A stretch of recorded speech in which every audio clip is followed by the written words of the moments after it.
On my 30th birthday, my parents didn't give me a gift. They gave me a suitcase, already packed, no hugs, no thank you, just 4 words: "You're too old to freeload." What they left out was the part where I'd been paying their bills, their mortgage, their groceries. I was the reason their lights stayed on. But in that house, I was never family. I was just convenient. Getting kicked out wasn't the real betrayal. The real betrayal was waking up to the fact I had been used for years and never saw it coming. Before we dive in, where are you listening from? Right now. What's your story? Drop it in the comments, because sometimes the people who raise you are the first ones you have to outgrow. When you grow up in a house like mine, you get used to the quiet betrayals, not the loud, door-slamming soap opera kind. No, ours were small, subtle, like rust eating away a foundation. You never notice how deep it goes until you try to stand. I used to think family meant home, stability, a place you could fall apart and be held together again. Turns out, family can also mean being the unpaid janitor for everyone else's mess. My name's Lauren. I'm 30. Or I was that night. The night my parents decided I wasn't worth the oxygen in their house anymore. It was late October in Ridgeview, Ohio, small town, nothing special. One of those places where everybody knows your family's business, even before you do. I had just pulled into the driveway of my parents' sagging ranch house. The siding was faded, the gutters sagged. The same house I'd been patching up for years while my folks sat inside, complaining about the lazy younger generation. The sky was bruised with that early fall blue, cold enough that you tucked your chin into your collar, but not so cold you'd admit winter was coming. On the passenger seat was a cheap bakery box. Vanilla cake, $20, lopsided lettering that said happy birthday like the kid behind the counter couldn't be bothered to care, which, honestly, fair. I wasn't really feeling it either. I grabbed the box and stepped inside. The house felt off. Not wrong, just empty. But not physically. More like emotionally gutted. Like someone had sucked all the air out, left the walls standing, but nothing else. I didn't expect balloons, or even a card. Ron and Sharon had stopped pretending to celebrate me years ago, but that night, even the silence felt sharpened. In the kitchen, the overhead light flickered its cold, buzzing glow. Dinner was already on the table. Meatloaf, canned green beans, boxed mashed potatoes. It was the kind of meal you make when you're going through the motions, but don't care if anyone notices. I didn't get a greeting.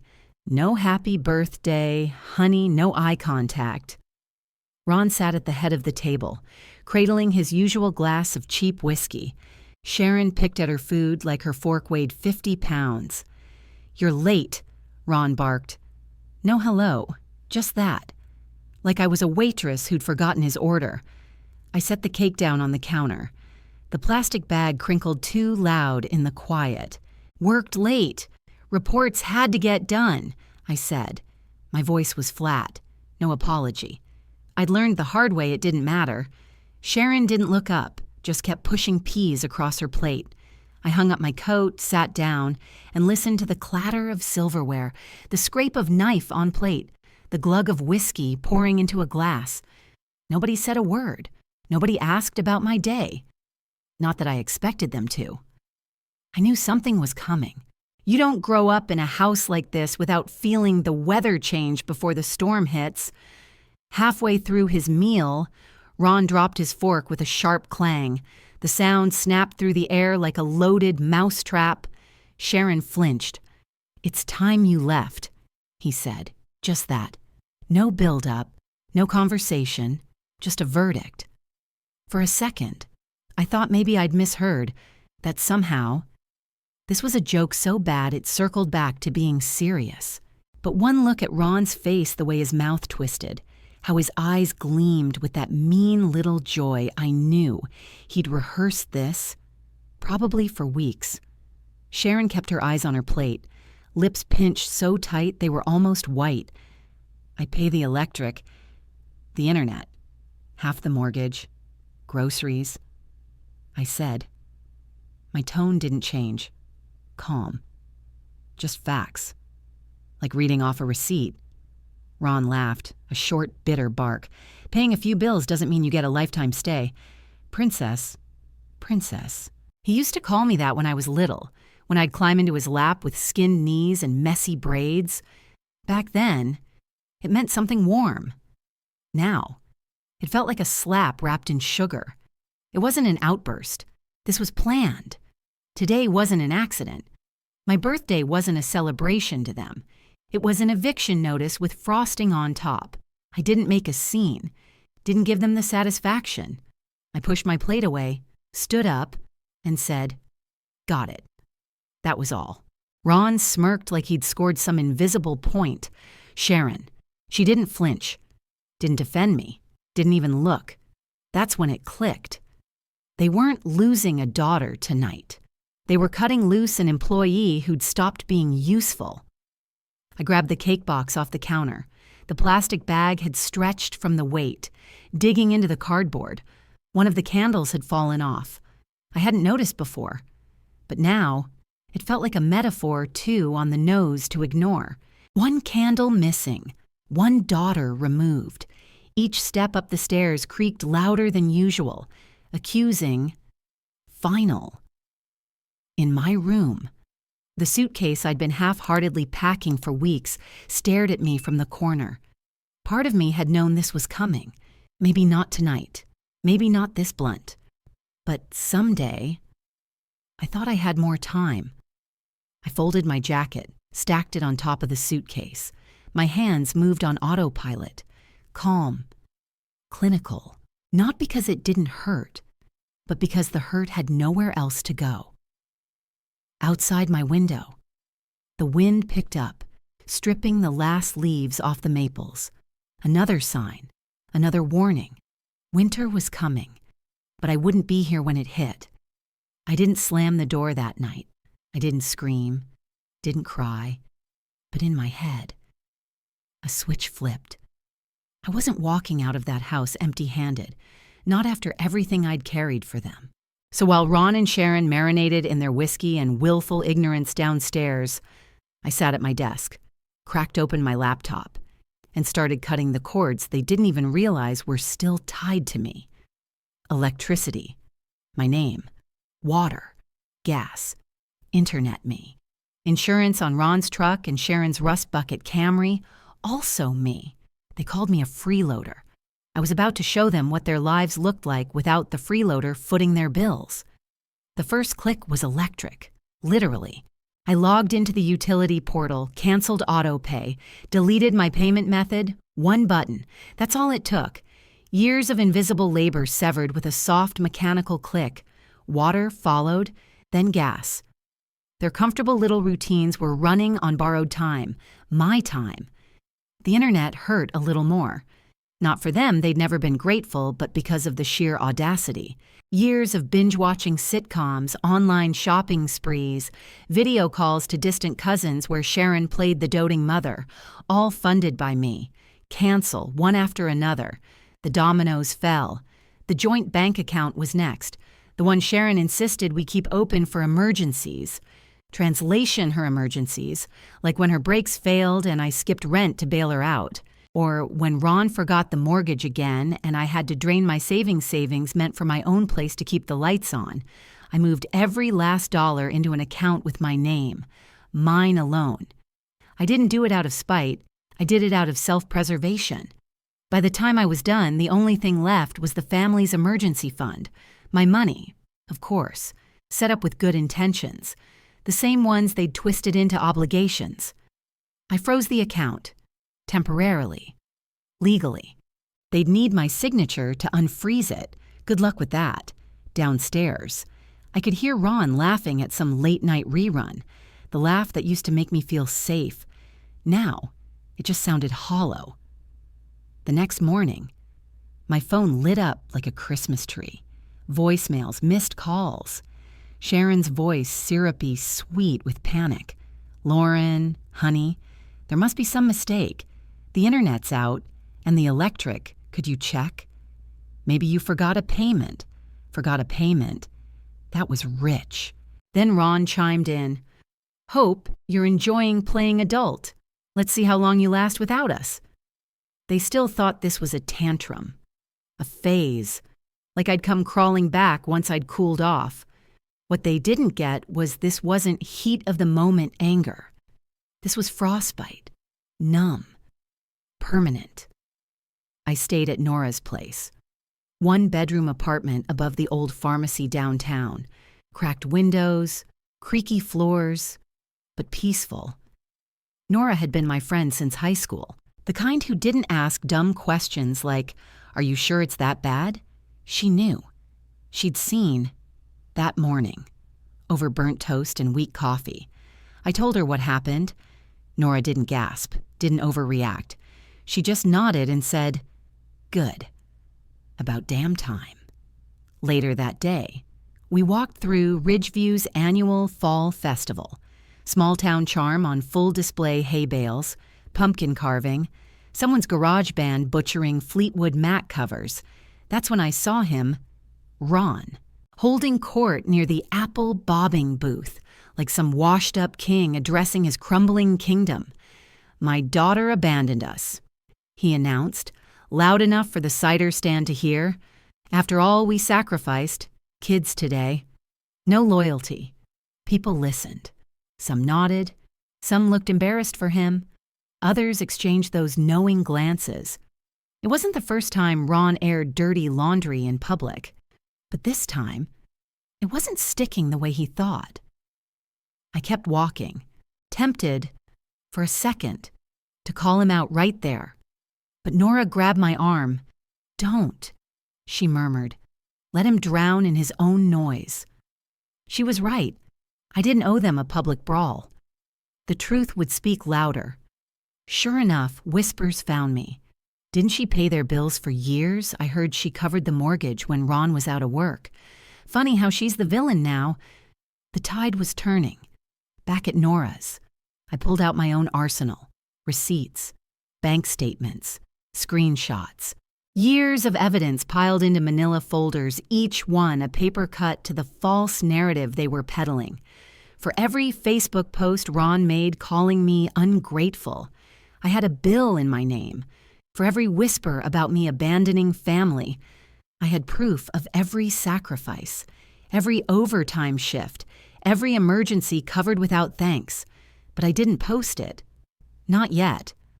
They were doing a fine job unraveling their own lies. That night, Sharon left a voicemail, voice trembling, weaving between guilt and pity. "Lauren, please, your father isn't well. You're tearing this family apart. We can fix this." Translation: "We're fine as long as you stay quiet and keep paying." Then came the text from Ron. "Family always gets the last word." It didn't even sting. Not anymore. Nora found me on the couch, laptop open, evidence spread across the coffee table. She sat beside me, handed me a mug of tea. "They're writing your story for you," she said quietly. "Are you really going to let them?" But this wasn't a war of words. It was a siege, and I was done being the foundation they stood on while calling me worthless. For now, I gathered my proof, layered it, cross-referenced it. Not for revenge, for truth. Because when I spoke, it wouldn't be a scream, it would be a quiet reckoning. And this time, they wouldn't see it coming. It didn't happen all at once. First, a text from Carrie, an old coworker. "Your dad's running his mouth on the Ridgeview community page. Thought you'd want to see?" I clicked the link. There it was, bold, self-pitying. "Some daughters are raised to be grateful. Others turn into snakes. After all we sacrificed, ours left us sick, starving, abandoned. Pray for us."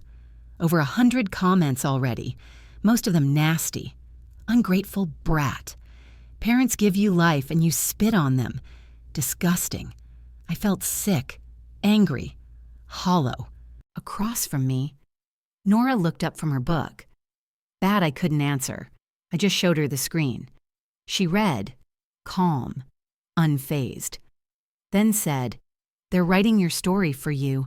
You gonna let them finish it?" That was the moment I knew. No more quiet. I opened my laptop, pulled up the folder I'd built like armor. Receipts, bank statements, utility bills. Every dime I'd poured into that house. I wasn't going to rage. I wasn't going to beg. I was going to let facts do what emotions couldn't. The Post went up that evening. Nothing dramatic, no insults, just cold, clinical truth. Since I was 19, I've been covering my parents' household bills. Electric, water, mortgage, groceries. I have every receipt, every bank statement.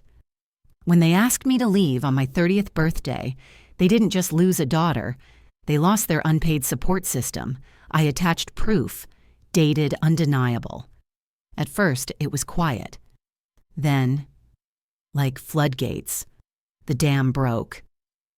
People shared it, commented. Neighbors remembered seeing me patch the roof in a storm while Ron drank beer in the doorway. Old teachers chimed in how I always worked 2 jobs. Took care of my sick mother while still pulling straight A's. Turns out, folks had been watching all along. They just needed someone to light the match. Ron tried to clap back with a post of his own. Every family has misunderstandings. Sad that ours had to go public. But the narrative had shifted. "Funny how you never mentioned her paying your mortgage till now," someone replied. "Misunderstanding is forgetting a birthday, not leeching off your kid for a decade. Brutal. Honest. And finally, not my voice alone." Then came the escalation. A knock at Nora's door, polite, measured, but heavy. A sheriff's deputy handed me an envelope. "You've been served. Civil suit. Any questions? Numbers are inside." Ron and Sharon had filed a lawsuit. The charges: financial abandonment, emotional elder abuse, theft. It would have been laughable if it hadn't been so calculated. Nora read over my shoulder. "They're trying to punish you for leaving. They don't know what else to do." For a split second, guilt flashed. That old reflex. But it passed. I wasn't the villain here. I was just the first person to stop pretending. By noon, I was on the phone with legal aid in Columbus. Explained everything, sent them my files. They responded quickly. "You have a stronger case than they ever will," the paralegal said. "Frankly, this sounds more like exploitation. We'll help you file a countersuit if you want. It wasn't about revenge. It was about standing still when they expected me to bow." That week, the town watched as the drama played out. Ron's circle of allies thinned with every receipt I posted. The louder he shouted, the more people remembered how often I'd been the one bailing him out. Then came the meeting at the courthouse. Small town. No fancy courtroom. Just a conference room with bad fluorescent lighting and cheap folding chairs. Ron sat stiff, face flushed with fury. Sharon beside him, wringing her hands like she was the real victim. The officer explained calmly, "If you pursue these false charges, you will be facing countersuits for defamation and financial abuse. With the evidence she has, those will stick." Ron exploded. "This is a witch hunt. She's manipulating everyone." But no one flinched. Sharon crumbled, tears spilling, voice cracking. "We're family. Lauren, we just wanted what's best." But it wasn't remorse. It was reputation damage control. I said nothing. The silence was louder than anything I could have said. As they left, defeated, the officer turned to me. "You did the right thing. Don't let them twist it." Outside, the autumn sun was sharp and clear. The courthouse behind me, the town ahead. I walked out not as their daughter, not as their scapegoat, but as someone who finally owned her story. The phone buzzed later that afternoon, a final text from Ron. "You think you won family always gets the last word." I smiled. Not this time. You'd think, after all, that the lawsuit, the public shaming, the endless voicemails, I'd feel victorious. But no. Freedom's not loud. It's quiet, awkward even, like breaking in new shoes. For days after the courthouse, life shrank back to small things. Coffee at Nora's kitchen table, folding towels that didn't belong to people who'd guilted me, walking to the corner store just to feel the cold air on my face. Normalcy felt foreign. Then one morning, over cold cereal, I saw the ad, a tiny rental unit. Downtown, second floor, brick building, paint peeling like old wallpaper. The listing didn't oversell it. Cozy. Need some love? So did I. By lunch, the lease was signed. No big ceremony, just a set of keys, a code to the front door, and space that was mine. Nora brought over a pizza that night. We sat on the floor, surrounded by unpacked boxes, greasy napkins, and the kind of silence that didn't suffocate. "To new beginnings," she said, raising her soda can, "to finally choosing myself." I answered. The next few weeks blurred into something soft. I filled my days with tangible progress.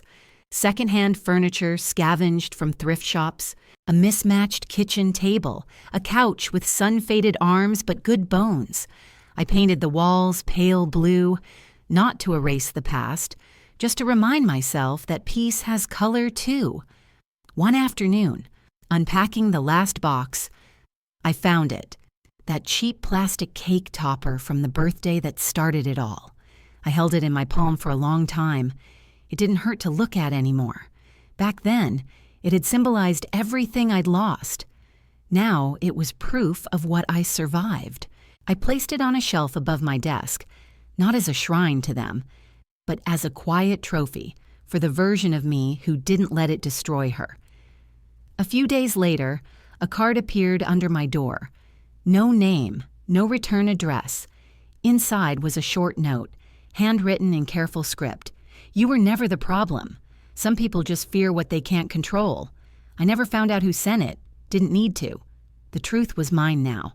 Ron and Sharon stopped trying to reach me after that. Maybe they'd exhausted their arsenal.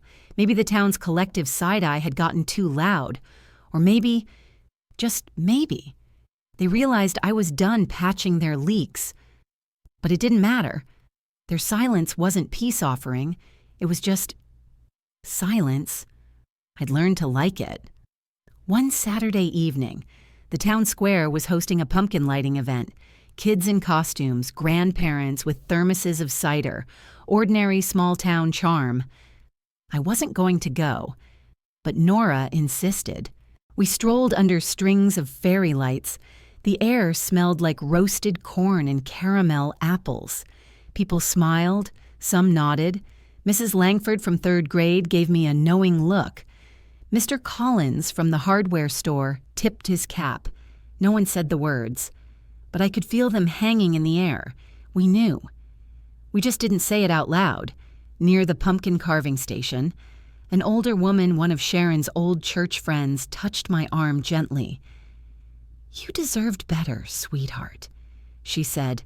"That simple?" I nodded, swallowing the lump in my throat. Because that's the thing about truth. Once you say it, you don't need to shout it again. That night, back in my new apartment, I stood by the window watching Ridgeview settle under a blanket of quiet. The same town where I had once felt invisible now reflected back something different. Respect. Maybe even a little empathy. But the real difference, I didn't need their approval anymore. Sometime past midnight, I whispered words I had never dared to believe I am enough. Not because someone handed me validation, but because I stopped handing out pieces of myself like coupons they never planned to redeem. Family, I learned, isn't blood. It's who shows up for you when you have nothing to offer. It's who respects you when you stop being useful. Walking away wasn't easy. It was heavy, lonely, but necessary. Because sometimes the only way to heal is to leave the table where you're the main course. I wasn't their crutch anymore. I wasn't their scapegoat. I was mine. And as the town slept, as the wind whispered past my windows, I realized freedom isn't flashy. It's quiet. It's the space you reclaim, inch by inch, breath by breath. It's the moment you stop waiting for an apology and give yourself permission to be whole. I'm not saying I'm done healing, but I'm not bleeding for them anymore. If you're hearing this and you're stuck in a family that treats your loyalty like a receipt they never have to pay back, remember this: leaving isn't betrayal. Saving yourself isn't selfish. And sometimes, the loudest revenge is living well in a space where their voices can't reach you. I found that space. And you will too.